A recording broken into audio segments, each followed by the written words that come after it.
All right, Genesis chapter 16, let's call this one could have, should have, would have, and in the way of context, we talked about chapter 15, where in the beginning, toward the beginning of the chapter, Abram believed God and it was credited to him as righteousness. And it seems that as the chapter carries forward, he's encouraged and he maintains that belief. But we said he is going to be going back to an environment where the people there didn't have the same experience with God, and they may not share his level of encouragement and belief. And that's the context with which we look at chapter 16, verse 1, where it says, "Now Sarai, Abram's wife, had borne him no children.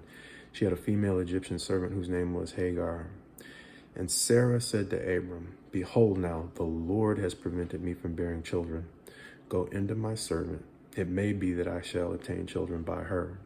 And Abram listened to the voice of Sarai." So after Abram had lived 10 years in the land of Canaan, Sarai, Abram's wife, took Hagar the Egyptian, her servant, and gave her to Abram, her husband, as a wife. And looking at those first few verses, we can see a lot of things that they probably should have done better. In particular, Sarai, in saying in verse 2 that the Lord has prevented me from bearing children, could have and probably should have focused more on the promise that God had given them regarding the life ahead, as opposed to focusing on the disappointment that they had endured in the past. Likewise, Abram probably should have and could have at least focused on the fact that God promised him a child, but didn't tell him he needed another woman to fulfill that promise. And that other woman, Hagar, could have and probably should have known that her potential to come up in the household was coming at the expense of Sarai and Abram's suffering. And so she might have wanted to think twice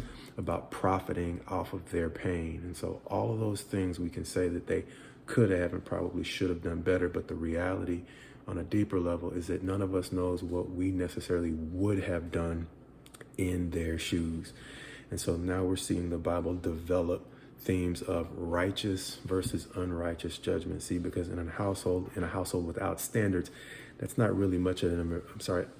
probably not much of an environment to raise kids. And that's exactly what they've been wanting. They wanted a child, but you have to have sufficient standards to make sure that child is safe. But in setting those standards, you also have to have the kind of compassion that says, look, in this household, I'm not the only member, and I don't necessarily know what I would do in the shoes of the other members of this household. And there we're seeing the balance between situations in which the Bible says literally judge righteously, and which in situations in which the Bible says don't judge at all, meaning don't judge from the perspective of condemning others when you really, really don't know what you would do in their shoes. And even if you do, that really is a foundation for empathy as opposed to condemnation. So this is going to be huge going forward in that household. Why? Because Sarah, in response to her pain of what's going to happen after Abram actually does take Hagar, is she's going to start blaming everybody in the household not named Sarah. And so she's going to lean too heavily into judgment. Abram, after the conflict between Sarai and Hagar gets bad, he's going to want to wash his hands of the situation, and he is going to lean into withdrawing as opposed to setting up standards of what should be going on in the household. And between the two, his withdrawal and her resentment, it's going to spiral out of control to the point where they actually get the child, he's going to be born into a situation that is more chaotic than he should have been born into. And what's the lesson for us? No matter what we should have done in the past, the question is, can we balance out judgment? Not withdrawing so much that we're failing to set legitimate standards, but not setting such rigid standards that we are losing a perspective of really having the humility to say, I don't know what I would do in the other person's shoes. Ultimately, the question becomes, are we setting the best possible environment into which God might deliver an answer to our prayers?